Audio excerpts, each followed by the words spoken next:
Welcome to the Early Middle Ages and High Middle Ages, chapter 17 and 20. You'll notice that we combine these two chapters together in order for you to see the early part of Europe and the later part of Europe, and it's easier for you to differentiate. Otherwise, it's a really long PowerPoint. You'll notice that I created one of these films for chapter 17 and an additional one for chapter 20. So again, pace your own time, and I'll try to keep them as short as we possibly can. You'll notice you probably, if you are taking notes, make a T-chart. The left-hand side are the defining characteristics of the early Middle Ages, and to the right you'll see the High Middle Ages. There's defining characteristics so that you can clearly differentiate in terms of time period. The Dark Ages is also known as the early Middle Ages, also medieval times. 500, you'll see 600 CE too, to 1000. And again, heavily decentralized. Really difficult because all these different places and villages are having a difficult time coping from all the Germanic tribes. You'll see that feudalism is put into place, which simply put is a relationship between lord and retainer. And then of course it's a time period where Charlemagne helps unify Europe. To the right hand side you'll see the High Middle Ages, more so around the 1000s to 1300. 1000s are easy to remember because it's the Crusades. You'll see it's all about city life, urbanization. It's about populations increasing, literacy rates improving, technology, things of like horse collars, and you'll see cultural customs that you can still see today in Europe. The Renaissance, of course, will come in, and also the Black Death, which is 1347. And again, big differences. One's kind of a sad, dark story. The other one's kind of more about revitalization. Okay, so keep in mind we know that 476 CE is when Rome fell, and you're going to wonder like what happens to Europe after the Germanic tribes go into various places. So again, keep in mind you need to know where the Visigoths went, Ostrogoths went, Angles, Saxons, Vandals, you name it. Trade, of course, is going to decline, which obviously hits economy. A lot of the roads that were secured once back in the day are not. And at the same time, currency is all over the place. It's difficult to know who you can trust. Shipping is also affected as well. And keep in mind that a lot of people don't have jobs anymore. Many people went to local villages where there were powerful guys in order to receive protection. And then obviously this is going to set up feudalism. But also keep in mind that education is going to suffer. Institutions, universities, and things like that will kind of halt, and lack of education will obviously take place. So the church will become a very integral part of European society at that time. Again, here's a repeat of some of the Germanic tribes that took over and the locations that they went. Pay attention to that. But keep in mind, too, that even though these Germanic tribes got set up in the beginning stages, they really didn't know how to rule. And so, again, lots of things like engineering, just basic services for people were not really respected until later on things started to kind of change a little bit more. So, very similar to China, lack of services are taking place for people. Bridges, important things in terms of roads, not secure, lack of education, and services, that it's really difficult for people to make a living and just survive. So it was really critical that you would find someone that was really powerful, and you would create kind of a village and live in that particular area and serve that particular person. And as the time progresses, then obviously the feudal ties will become much more stronger. So here comes one of the most successful Germanic tribes, the Frankish Kingdom, the Franks. And this will kind of congregate in the areas of France as well as Germany. And we'll talk a little bit about that later. But Clovis is one of your major powerhouse figures. He's going to capture the area of Gaul, which is modern-day France. He will convert to the Catholic faith, and so still today, France's main religion is Catholicism. After, of course, he passes away, there's a series of kings that are super bad, and of course, chaos will take place. And later on, around the 700s, you'll see that the Franks are going to create a starting path toward a very famous family called the Carolingians, which Charles Martel will stop Islamic invasions from coming in the areas of Spain, and also Tours, the Battle of Tours, which some of you learned about in middle school. And then eventually from this will become the legacy person of Charlemagne. Person you definitely need to know for the AP exam for testing is Charlemagne. He's also known as Charles the Great. You'll see that he reigned for about 46 years, and of course the locations that he conquered range from various places all around Europe.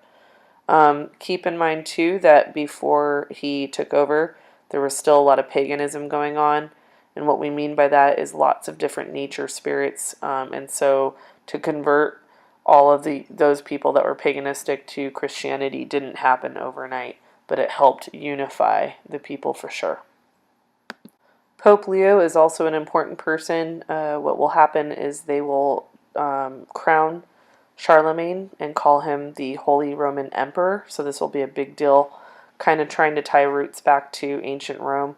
But also, you'll see that provinces are also taking place, and so it was really important to administer them. So these missi dominici that you see will be the administrators who are doing constant checkups. If there's any type of plot to go against Charlemagne or anyone, of course they would take matters into their hands. And it's very similar to the eyes and spies of Persian society, if you remember that. Also, something interesting about Charlemagne was that he was illiterate. He could not read. So something that he always really looked forward to was education. He was extremely fascinated with it, which is going to lead him to the building of lots of educational facilities, and that will obviously spill over into the higher Middle Ages. So next time you go to Europe, keep an eye out for some Charlemagne statues. Here's one in Belgium. You can also see here's Aix-la-Chapelle in Bavaria, Germany. That's the French name for it. It's Aachen in German. And again, he is buried there, and you can see how gorgeous this particular cathedral is. So it just goes to show you how he really wanted to foster education and even some architectural legacies. Of course, every time there's a legacy ruler, there's situations with succession, and in this case, the sons of Charlemagne had some fights, and of Gwyn against land and all that type of stuff. And so you're going to see lots of division take place after Charlemagne's death. They will not really resolve the issues, and it'll cause chaos. The Vikings are a type of people that really migrated a lot. There's often comparisons to them and the Bantu, so keep that in mind. Another name for the Viking movement or the migration is called Norse expansion. Make sure you highlight that in your notes. We're looking at the areas of Norway, Sweden, and Denmark. Again, why would such a civilization move? Agriculture was difficult to come by in really cold countries, and through raiding, it was really easy to go into a territory, take a whole bunch of loot, bring it back, and divide it evenly amongst the people. So it was easier to get quicker results that way. And again, agriculture wasn't really something that was paid attention to. There are a lot of stereotypes with the Vikings, and one thing to kind of debunk is that they do not wear helmets with horns on them. So that's kind of a stereotype that's gone throughout history. Legends such as Thor, from I think part of the Avengers characters, is based off of some of these stories that you hear all the way back from this period of time. And again, boats are a big major thing to remember about the Vikings, and we'll talk about that in the very next slide. The picture up in the top right, if you're wondering what that is, when any type of Viking would pass away, the ships were such an important thing that they would put the dead Viking soldier in one of those boats, and they would bury him out to sea. They would basically light the boat on fire, send him out to sea, because it was important to kind of, I guess it was more kind of paganistic, if you will, but such an important ritual. Norse ships, also known as Drakkars, are very elaborate. On the tips of the boats, you would usually see like a dragon head. And again, on the bottom right hand corner, you could see the dragon head, and you can also see the square sail there that's going to push the Vikings straight forward for a long distance. You'll notice the oars also that are very similar to what the Greeks did with their types of boats and things like that. But again, we're talking about lots of shipbuilding and their culture. And again, other people in history that we need to pay attention to and remember are the Phoenicians. And they were the ones that were also very good at seafaring. Something else you'll also notice is if you look at the bottom of this slide, you'll see that my name is in runes, R-U-N-E-S. It's a type of writing that they have. That stereotype of them being underdeveloped or not sophisticated goes to show you that runes is a language. And so, again, just another debunking of the stereotypes of Vikings. As always, I like to get you guys interested in the world and travel. So here is a interior view of a ice hotel in Sweden. Every single year, they take the ice and turn it into a hotel. And when the weather starts to get warmer, it starts to melt away. So it's really expensive to stay there. I've had a few students stay in these types of hotels. There's also one in Canada that you can go check out. And it's a pretty interesting experience if you ever get a chance to do it. They also use animal hides and furs and stuff, so you'll be wearing a fur upon check-in. Do not ask me about the restrooms. I don't know about that. But the beds are made out of ice, and they're completely covered in the animal furs.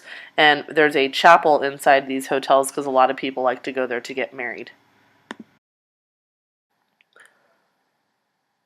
So feudalism is a main component to understand. This is really a AP standard.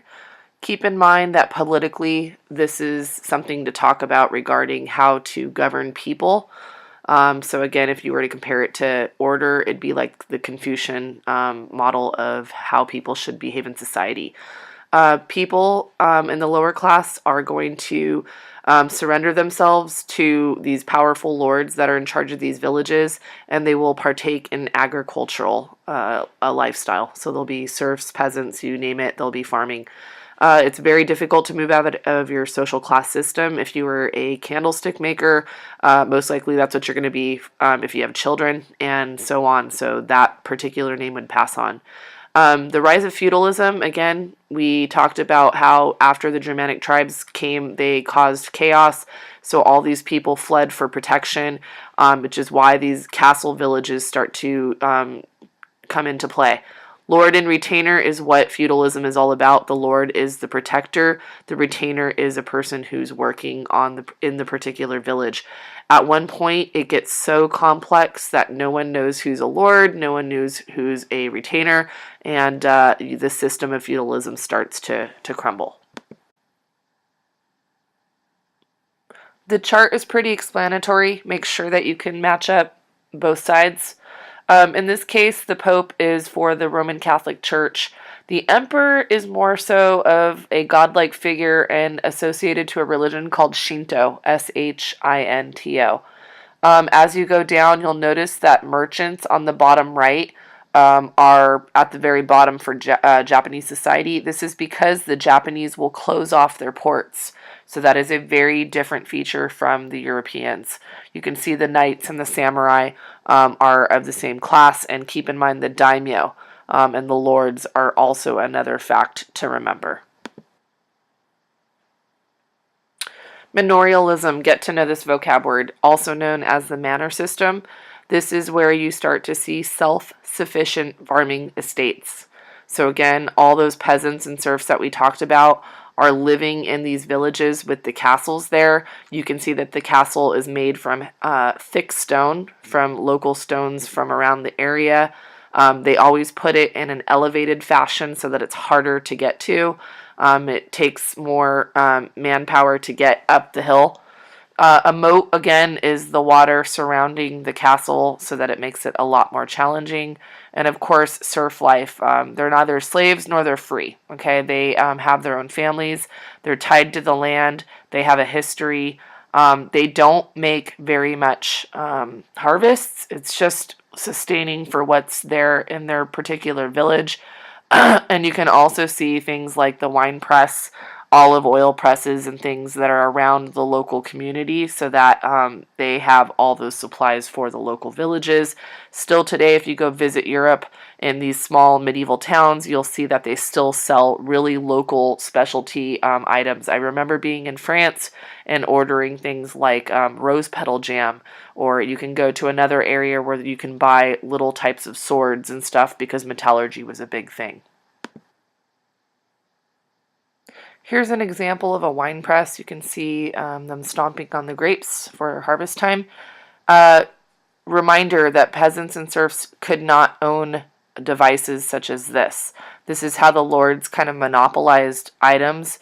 It was for the well-being of these peasants and serfs. They would create the wine for the nobility, the lords, and they would live just a normal life by doing these types of services. And of course, if you did anything bad or said anything bad against the lords, that particular wine press could be taken away from you, and then that destroys your family life. So again, that's a way to keep your people in check. You take items that are easy to monopolize, that are their well-being, and again, if you do anything bad, it's taken away. It's that simple. Later on, they'll even charge peasants and serfs money or taxes in order to actually hunt on the lord's lands. Here's just kind of a sketch example of what a feudal manor system or manorialism would look like to you. Of course, there's a church. Church is an integral part of European society. Again, most of the churches are Catholic. You can see all the little fields that are out there. And again, we don't see the castle in this particular view, but you know that it would be at the top of the hill. The following pictures are going to show castles in Europe today. This particular castle, it inspired a film. Look at it closely. Harry Potter, or Hogwarts in this particular case, and also another castle in Scotland, Edinburgh, also was a inspiration. Next one is Chateau de Chambord in France. Amazing place to go check out. Inside are some staircases created by Leonardo da Vinci. Here's Blarney Castle in Ireland. You can see how old and majestic it looks. Yeah, there's tales here. You'll see people walking backwards, kissing a Blarney Stone. It's very touristy. Ask the Irish what is appropriate to do, because a lot of what people are doing is kind of a silly thing. Here's Highclere Castle in England. This is the setting for Downton Abbey, a very popular TV show. And last but not least, here's the castle that inspired Disneyland, Neuschwanstein. The outside is magnificent, inside is terrible. And the last one is in Austria, Schönbrunn Palace. This is just more of a modern castle palace, if you will. It's just an idea for you to see, so you can see a more modern version of what a palace looks like. That concludes Chapter 17. Make sure you look at Chapter 20 as well for the High Middle Ages. Take care, and happy studying.